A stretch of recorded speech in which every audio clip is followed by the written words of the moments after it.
আমাদের সাথে যোগ দিচ্ছেন চট্টগ্রাম বিশ্ববিদ্যালয়ের আন্তর্জাতিক সম্পর্ক বিভাগের অধ্যাপক ডক্টর ফরিদুল আলম। আপনাকে স্বাগত। বান্ডেল থাকলে প্রতি সেনমানিতে টাকা বাঁচবে। বিকাশ সেনমানি বান্ডেল কিনে জিতুন প্রতি লেনদেনে।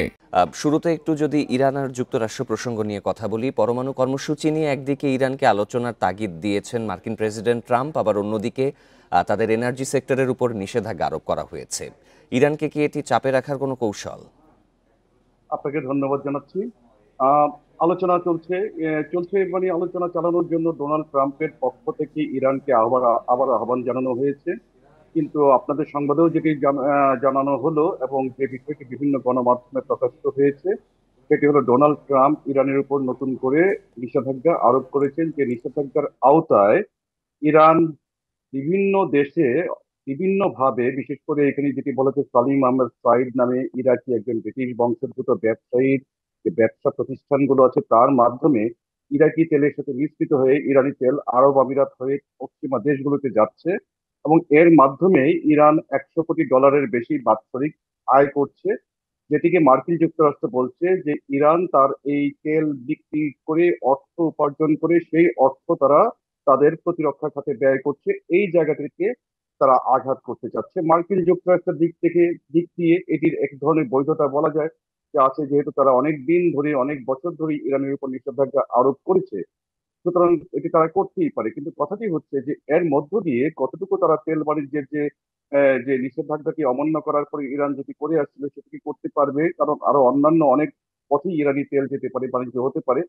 কিন্তু যে কথাটি তারা বলছে যে যুদ্ধবিরতি নিয়ে ইরানের পারমাণবিক কর্মসূচি নিয়ে মার্কিন যুক্তরাষ্ট্র নতুন করে আলোচনায় বসতে চায়। একদিকে তারা ইসরায়েলের সহযোগী হয়ে ইরানের 3টি পারমাণবিক স্থাপনায় হামলা চালালো, যে হামলাটি তাদের দিক থেকে চালানোর কোনো কারণ ছিল না, কেননা দুই পক্ষের মধ্যে আলোচনা চলছিল, আলোচনাটি ভেঙে গেছে। এই ধরনের কোনো কিন্তু ঘোষণা মার্কিন যুক্তরাষ্ট্রের পক্ষ থেকে দেওয়া হয়নি, তারা হামলাটি চালালো। এই হামলা চালানোর পরে ইরানের পক্ষ থেকে স্পষ্টতই বলা হয়েছে যে এই ধরনের অবস্থায় আলোচনায় বসার মতো কোনো পরিবেশ নাই। কেননা যেখানে ইসরায়েলের পক্ষ নিয়ে মার্কিন যুক্তরাষ্ট্র হামলা চালিয়েছে, এইখানে মার্কিন যুক্তরাষ্ট্রের অবস্থান থেকে পরিষ্কার করতে হবে যে তারা সত্যিকার অর্থে সেক্ষেত্রে একটু জানতে চাই, ইরানের এই যে পরমাণু প্রকল্প, তারা তো অনেক আগে থেকে আইএইএ এর সাথে সব ধরনের বার্তা নিয়ে জানাচ্ছিলই। তো এই প্রকল্প নিয়ে আপনার মূল্যায়ন কি? এখন যে পরিদর্শক দলকে বহিষ্কার করেছে তেহরান, এতে উত্তেজনার পারদ আরো সামনে বাড়বে বলে আপনি মনে করেন কি? উত্তেজনার পারদ বাড়তে পারে। উত্তেজনার পারদ বাড়ার মতো কিছু সম্ভাবনার বিষয় এসেছে মার্কিন যুক্তরাষ্ট্রের যে বর্তমান নেতৃত্ব এবং ইসরায়েলের পক্ষ থেকে সাম্প্রতিক সময়ে যেসব বক্তব্য প্রদান করা হচ্ছে ইরানের পারমাণবিক কর্মসূচি নিয়ে। যেটি বলা হচ্ছে ইরান যদি তার পরমাণু কর্মসূচিকে চলমান রাখে, ইউরেনিয়াম সমৃদ্ধকরণ কর্মসূচি যেটি ছিল, যেটিকে নিয়ে এই যে ইসরায়েলের তরফ থেকে প্রথমে হামলা, পরবর্তী সময় মার্কিন যুক্তরাষ্ট্রের এই হামলায় যোগ দেয়া, এটিকে যদি চলমান রাখে তাহলে আবারও হামলা আসতে পারে।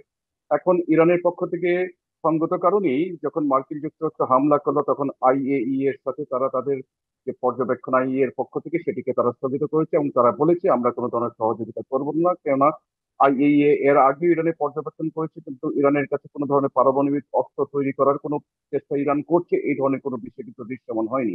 এই অবস্থায় যখন হামলাটি পরিচালনা হয়ে আসছে, এটি ইরানের পক্ষ থেকে এক ধরনের ব্লেম করা হয়েছে যে আসলে আইএই এর এই ধরনের পর্যবেক্ষণ খুব একটা মিনিং এখানে ক্যারি করছে না। সুতরাং তারা যখন এখানে এসছে আবার পর্যবেক্ষণ করার জন্য, ইরানের প্রেসিডেন্ট বলেছেন যে আইএই এর সাথে তারা কোনো ধরনের সহযোগিতা করবে না।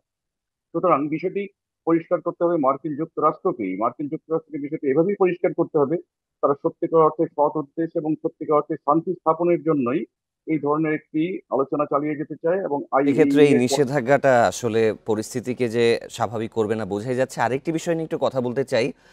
গাজার যে পরিস্থিতি, ত্রাণ নিতে আসা ফিলিস্তিনিদের নির্বিচারে ইসরায়েল হত্যা করছে, আবার মার্কিন প্রেসিডেন্ট বলছেন যে সেখানকার ফিলিস্তিনিদের তিনি নিরাপত্তা চান। তো পশ্চিমাদের এই আচরণে যে দ্বিচারিতা, সেটি নিয়ে কি বলবেন?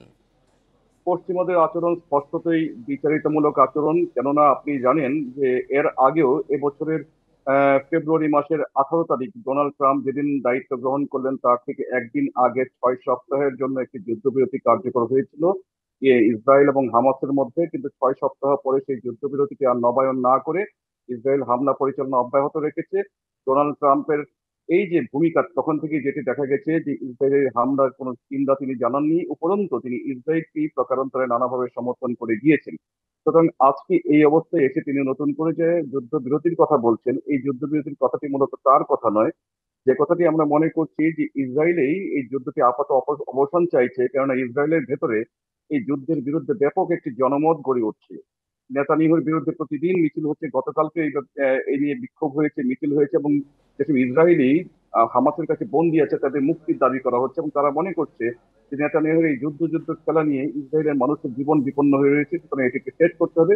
এই চাপটিকেই ট্রাম্পের মুখ দিয়ে একটি যুদ্ধবিরতি প্রস্তাবের মাধ্যমে এটি প্রকাশ করানো হয়েছে। অধ্যাপক ফরিদুল আলম, আপনাকে অসংখ্য ধন্যবাদ আমাদের সাথে যোগ দেওয়ার জন্য।